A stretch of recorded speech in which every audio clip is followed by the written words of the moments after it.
ഓം നമോ ഭഗവതേ വാസുദേവായ. പ്രിയ സജ്ജനങ്ങളെ, എല്ലാവർക്കും നമസ്കാരം. സത്സംഗവേദിയിൽ നമ്മൾ ശ്രീമദ് ഭഗവത്ഗീതയിലെ 18-ാം അധ്യായമായ മോക്ഷസന്യാസ യോഗത്തിലെ 14 ശ്ലോകങ്ങൾ പൂർത്തിയാക്കി. നമുക്ക് 15-ാമത്തെ ശ്ലോകം നോക്കാം. ശരീരവാങ്മനോഭിര്യത് കർമ്മ പ്രാരഭതേ നരാ ന്യായം വാ വിപരീതം വാ പഞ്ചൈതേതസ്യ ഹേതവാ. ന്യായം വാ വിപരീതം വാ, ന്യായമുള്ളതോ ഇല്ലാത്തതോ ആയ, ന്യായമായതോ അന്യായമായതോ ആയ യത് കർമ്മ, ഏതൊരു കർമ്മവും, ശരീര വാങ് മനോഭീർ, ശരീരം കൊണ്ടോ വാക്കുകൊണ്ടോ മനസ്സുകൊണ്ടോ, നരഹ നരൻ മനുഷ്യൻ, പ്രാരഭതയെ ആരംഭിക്കുന്നുവെങ്കിൽ അഥവാ ചെയ്യുന്നുവെങ്കിൽ, തസ്യ അതിന്, ഹേതവ കാരണമായത്, ഏതേ പഞ്ച ഈ 5 ഘടകങ്ങളാണ്. അതായത് കഴിഞ്ഞ ശ്ലോകത്തിൽ പറഞ്ഞ 5 ഘടകങ്ങൾ. ന്യായമുള്ളതോ ന്യായമില്ലാത്തതോ ആയ അഥവാ അന്യായമായതോ ആയ ഏത് കർമ്മവും ശരീരം കൊണ്ടോ വാക്കുകൊണ്ടോ മനസ്സുകൊണ്ടോ മനുഷ്യൻ ചെയ്യുന്നുവെങ്കിൽ അതിന് ഹേതുവാകുന്നത് ഈ 5 ഘടകങ്ങളുമാണ്. ഇതാണ് ഈ ശ്ലോകം പറയുന്നത്. ന്യായമാവട്ടെ അന്യായമാവട്ടെ, അതായത് സത്കർമ്മമാകട്ടെ ദുഷ്കർമ്മമാകട്ടെ, മനുഷ്യൻ തൻ്റെ ശരീരം, വാക്ക്, മനസ്സ് ഇവ കൊണ്ട് ചെയ്യുന്ന ഏതൊരു പ്രവൃത്തിക്കും അടിസ്ഥാനം ഈ 5 ഘടകങ്ങളാണ്. അതായത് ശരീരം, ജീവാത്മാവ്, ഇന്ദ്രിയങ്ങൾ, കർമ്മങ്ങൾ, പരമാത്മാവ്. ഈ 5 ഘടകങ്ങളാണ് ഏതൊരു കർമ്മത്തിൻ്റെയും അടിസ്ഥാനമായിട്ടുള്ളത്, കാരണമായിട്ടുള്ളത്.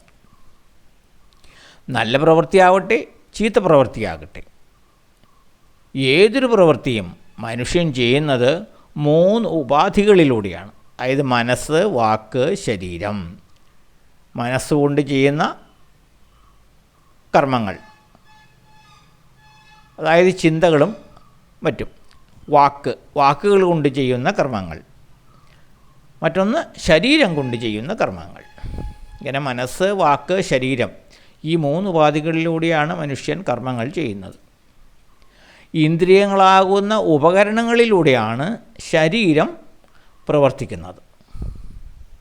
അഥവാ ശരീരത്തിൽ വസിച്ചുകൊണ്ട് ജീവാത്മാവ് പ്രവർത്തിക്കുന്നത്. ശരീരം പ്രവർത്തിക്കുന്നു എന്ന് പറയുമ്പോൾ ശരീരം ഒരു യന്ത്രം മാത്രമാണ്. അത് പ്രവർത്തിക്കണമെങ്കിൽ അതിനുള്ളിൽ ജീവാത്മാവ് വേണം. അപ്പോൾ ശരീരം പ്രവർത്തിക്കുന്നു എന്ന് പറഞ്ഞാൽ ജീവാത്മാവ് തന്നെയാണ് പ്രവർത്തിക്കുന്നത്. അപ്പോൾ ജീവാത്മാവ് ശരീരമെന്ന യന്ത്രം കൊണ്ട് പ്രവർത്തിക്കുന്നത് ഇന്ദ്രിയങ്ങളാകുന്ന ഉപകരണങ്ങളിലൂടെയാണ്. അതിനൊരു ഉദാഹരണം പറഞ്ഞാൽ, ഒരു JCB പ്രവർത്തിക്കുന്നത് നമ്മൾ നോക്കുക. JCBയുടെ നീണ്ട കരങ്ങൾ കൊണ്ട് മണ്ണ് കോരിയെടുക്കുന്നു, മരം മറിക്കുന്നു, ഇതെല്ലാം ചെയ്യുന്നു. ഇതെല്ലാം ചെയ്യുന്നത് ഈ JCB എന്ന യന്ത്രമാണ്. ഈ യന്ത്രത്തിൻ്റെ കൈകൾ കൊണ്ടാണ് ഈ പ്രവൃത്തികളെല്ലാം ചെയ്യുന്നത്. പക്ഷേ ഈ യന്ത്രം പ്രവർത്തിക്കണമെങ്കിൽ അത് പ്രവർത്തിപ്പിക്കുവാൻ ഒരു ഡ്രൈവർ വേണം. ഇല്ലെങ്കിൽ ഈ യന്ത്രം പ്രവർത്തിക്കില്ല. എന്നതുപോലെ ശരീരമാകുന്ന ഈ യന്ത്രം അതിൻ്റെ കരണങ്ങളാകുന്ന ഇന്ദ്രിയങ്ങൾ കൊണ്ട് പ്രവർത്തിക്കണമെങ്കിൽ അതിനുള്ളിൽ ജീവാത്മാവുണ്ടാകണം. അപ്പോൾ ജീവാത്മാവാണ് സത്യത്തിൽ ഈ ശരീരമാകുന്ന യന്ത്രത്തെ കൊണ്ട് ഈ കർമ്മങ്ങളെല്ലാം ചെയ്യിക്കുന്നത്. ഇപ്രകാരം ജീവാത്മാവ് ശരീരത്തിൽ വസിച്ചുകൊണ്ട് ഇന്ദ്രിയങ്ങളിലൂടെ പ്രവൃത്തികൾ ചെയ്താലും അത് പൂർണ്ണമാകണമെങ്കിൽ അഥവാ ഫലവത്താകണമെങ്കിൽ ഈശ്വരേച്ഛ അഥവാ വിധി എന്നുള്ളത് കൂടിയേ തീരൂ. ജീവാത്മാവ് ശരീരത്തിൽ വസിച്ചതുകൊണ്ട് ചിന്ത, വാക്ക്, പ്രവൃത്തി അഥവാ മനസ്സ്, വാക്ക്, പ്രവൃത്തി ഇവയിലൂടെ ഈ കർമ്മങ്ങൾ ചെയ്താലും അതിന് പൂർണ്ണത കൈവരണമെങ്കിൽ ഈശ്വരേച്ഛയും കൂടി വേണം. അതിനാണ് വിധി എന്ന് പറയുന്നത്. ഇപ്പോൾ ഉദാഹരണത്തിന് ഒരു കർഷകൻ കൃഷി ചെയ്യുന്നു, അയാളെല്ലാ വളവും വെള്ളവും എല്ലാം കൊടുക്കുന്നു, പക്ഷേ ഫലം ലഭിക്കണമെങ്കിൽ ഈശ്വരേച്ഛ കൂടിയേ തീരൂ. ഇതെല്ലാം ചെയ്താലും ഒരുപക്ഷെ ഫലങ്ങൾ ഉണ്ടായി എന്ന് വരില്ല. അതിനൊരു ഈശ്വരേച്ഛ, പരമാത്മാവിൻ്റെ ഒരു നിശ്ചയം കൂടി വേണം. അതുകൊണ്ടാണ് പറയുന്നത് ഏതൊരു കർമ്മവും പൂർണ്ണതയിലെത്തണമെങ്കിൽ ഈ 5 ഘടകങ്ങളും കൂടിയേ തീരൂ. ഏതൊക്കെയാണ്?